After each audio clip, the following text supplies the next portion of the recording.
Экологиялық дағдыны білім мен тәрбие арқылы сіңіруге болады. Бірнеше жылдан бері ел мектептерінде балаларға қоқысты сұрыптау, табиғатты аялау, жан-жануарларға қамқор болу сынды игі қасиеттер үйретіліп келеді. Бұл ретте эко-еріктілердің де рөлі ерек. Олардың ерік жігері сүйсінтеді.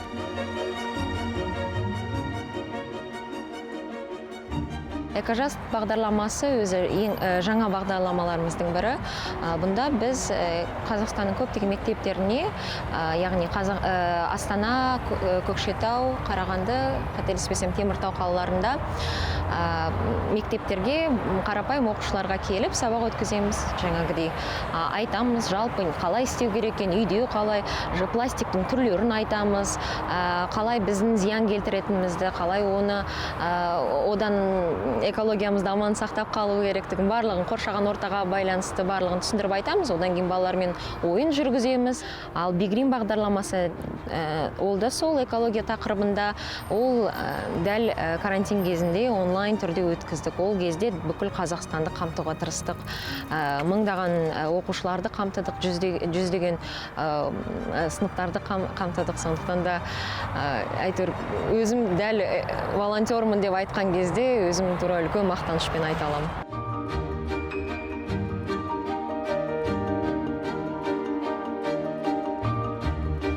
Егер осындай эко-просвещение тәрбие болмаса, ондай ізденіс не үшін, неге болып жатыр, не болады деген сұрақтар адамның ойына келмесе, онда әр адамға, онда жаман болады әрине. Сол үшін қазірден бастап ізденіс болу керек, оқу керек. Өйткені бұл деген табиғатты қорғау емес, біріншіден ол өзімізді қорғауымыз керек. Өзімізді, балаларымызды мүмкін сол үшін. Бірақ жаңа документальный фильмдерді қараған кезде үлкен қорқынышты нәрселер көрсетіліп жатады. Мысалы, біз бірінші кездесуімізде «Цена реальной моды» деген фильмді қарадық, киім қалай шығады. Ол үшін кім тігеді, қандай материалдарды, қай жерден шығып жатыр, оның соның бәрін қарадық. Сол кезде кейбір адамдар болды, көзден жас алып, жаңағыдай енді көп киім алмайтын болдым ғой деген сияқты қылып. Өз ойларым бұрып жатыр басқа қарай. Сол үшін ойлаймын, осындай фильмдер қарап, мысалы, егер тренингтер болса, жазылып, 1 сағатын бөліп келіп жатса, жақсы болар еді. Тәрбие тал бесіктен дейді. 14 жасар Айсұлу Ермекова достарымен бірге балабақшадағы іні сіңлілеріне экологияға жанашыр болуды үйретіп жүр. Екібастұздық өренге Біріккен ұлттар ұйымының ЮНИСЕФ балалар қоры және елордадағы жастар қызметкерлері қауымдастығы бірлесіп ұйымдастырған самғау жобасы көмектесті. Жалпы осы жоба аясында бізде алдыңғы жылы 112 жобаны жоспарлағанбыз. Бүгінгі күнге 115 жобамыз қаржылай қолдау тауып, еліміз бойынша 20 мыңнан астам оқушымыз осы оқыту курстарынан өтті. Сол курстардың аясында балалар жобаларын қорғауды үйренді, команда құрды, Қазақстан бойынша жаңа достар тапты.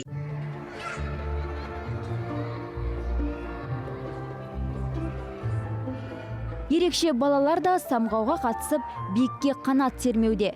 Олар түрлі бағыттағы экологиялық жобаларды жүзеге асырған. Оңалту орталығындағы мына ауа тазалайтын фильтрді Даниил Ким ойлап тапты. Жалғыз емес әрине. Мұның бәрі командалық жұмыстың жемісі. Жалпы осы уақытқа дейін жобадағы 364 метр 20 мың баланың биікке самғауына ұйытқы болды. Сол командалар өздерінің жобаларын ұсынды. Біз негізгі бағыттарымыз бар. Ол біз ешқандай балаларға шектеу қоймаймыз. Біз ешқандай рамкалар жоқ. Бұл бейресми білім беру жүйесімен оқытқаннан кейін біз тек қана как ментор ретінде бағыт-бағдар береміз. Жаңа 220 мың теңге оқыған командалар бізде 3 айлық менторлық бағдарламада өтеді. Олар менторлық бағдарламада бірінші қайтадан зерттейді, оны нақты ету бойынша опровирование дейді ғой. Соны жасап көреді. Сол жасап беруге және де пилотированияға біз 220 мың теңге береміз. Сол 220 мың теңгені әрі қарай жүзеге асырып алып кетуі, сол жобаның тұрақты болуына біздің менторлар көмек жасайды.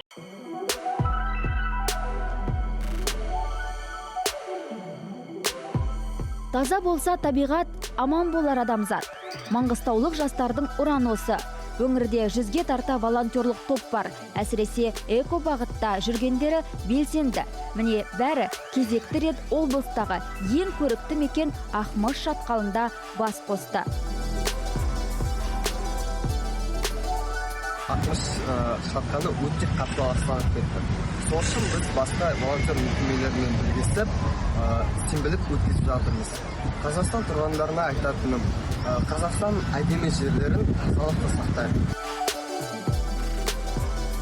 Бұлай өтінбеске амал жоқ. Себебі халық арасындағы эко-мәдениет әлі де ақсап тұр. Бұл жолы волонтерлар мен жастар ресурстық орталығының мамандары Ақмыш шатқалынан 35 қап қоқыс шығарған. Жастардың бастамасына қолдау көрсеткен жергілікті әкімдік оның бәрін полигонға жеткізді. Жастарды экологиялық бастамаларын қолдау мақсатында волонтерлардың арасында қарым-қатынасты нығайту, оларға қолдау көрсету мақсатында біздің орталықтың жанынан волонтерларға арналған экослет ұйымдастырылып тұрады. Әрине, ол көктем, жаз айларында ол экослеттен бөлек, сол экослетте волонтерлар арнайы орындарды тазалап, тарихи жерлерді, Маңғыстаудың әдемі жерлерін тазалайды. Одан кейін достықты нығайту мақсатында тимбилдинг ойындары сөйтіп сергіту жұмыстарын жүргіземіз. Өңір жастары асыға күтетін экослеттің маңызы зор.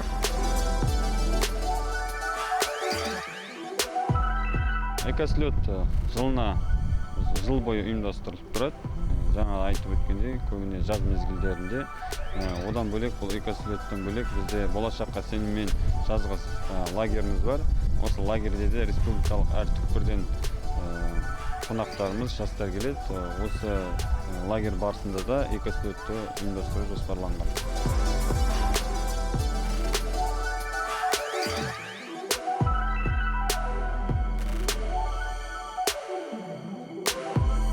Елордалық экологтар мен волонтерлар эко-тәрбиені жастарға ғана емес, бүкіл адамзатқа сіңіру керек дейді.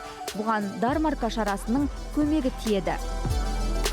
Сегодня мы проводим Дармарку. Это такая площадка, когда люди приходят и приносят, допустим... Бүгін біз Жетісу саябағына келушілерді таңғалдырдық. Дармарка деген керемет шара ғой. Сізге қажетсіз, бірақ сапасы жақсы. Таза заттарыңызды бізге өткізіп, орнына басқасын аласыз. Бұл кез келген киім-кешек, кітап, не өзге де жабдықтар болуы мүмкін. Бастысы таза болғаны ләзім.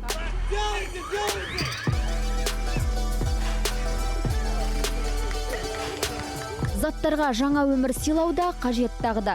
Ол үшін тұрғындарға қалдықтарды сұрыптау бойынша шеберлік сағаттары өткізіліп, азық-түлік пен тұрмыстық химияны шамалап алу әдеті таныстырылды. Киімді де талғаммен кию керек. Оны арнайы стилистер үйретеді. Бұл күні ерекше атмосфералы, көңілді шараға белсене қатысқандар түрлі эко-сыйлықтарға ие болды. Мұның бәрі экологиялық тәрбие бастауы дейді мамандар.